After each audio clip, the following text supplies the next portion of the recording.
আমরা এখন চলে যাচ্ছি বাংলাদেশের রাজনীতিই যার জীবন, রাজনীতির সঙ্গে যিনি মিশে একাকার হয়ে গেছেন, বাংলাদেশের যুবকের কণ্ঠস্বর, যুবাদের কণ্ঠস্বর, রাজনীতি এবং স্বচ্ছ পুরুষ এবং সোভার পলিটিশিয়ান হিসাবে আমরা যাকে চিনি, অ্যাডভোকেট জাহাঙ্গীর কবির নানক। আমরা সরাসরি চলে যাব তার কাছে। তিনি তার বর্ণাঢ্য কর্মময় জীবন আমরা একটু এলাবোরেটলি জানতে চাই, যে আপনাকে দেখে অনুকরণ যেন করতে পারে এই ক্রান্তি লগ্নে।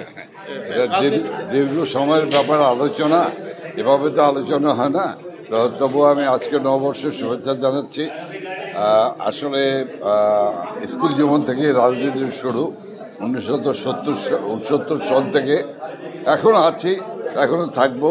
মুক্তিযোদ্ধা হিসাবে এখনও মুক্তিযুদ্ধের অবিরাম সংগ্রাম চলছে একটি অসাম্প্রদায়িক বাংলাদেশ প্রতিষ্ঠার জন্য।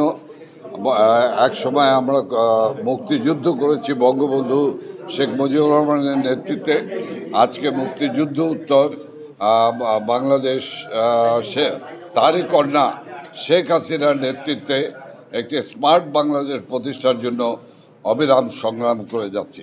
সেই অবিরাম সংগ্রামের একজন কর্মী হিসাবে শুধুমাত্র দায়িত্ব পালন করছি।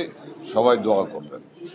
ধন্যবাদ। দর্শক, যেমনটি শুনছিলেন, রাজনীতির স্বচ্ছ পুরুষ এবং এই ক্রান্তিকালে ইয়াংদের জন্য যে অনুকরণ করার মতো যে বাণী তিনি দিলেন, আশা করি সেগুলো পাথেয় হয়ে থাকবে আমাদের জন্য।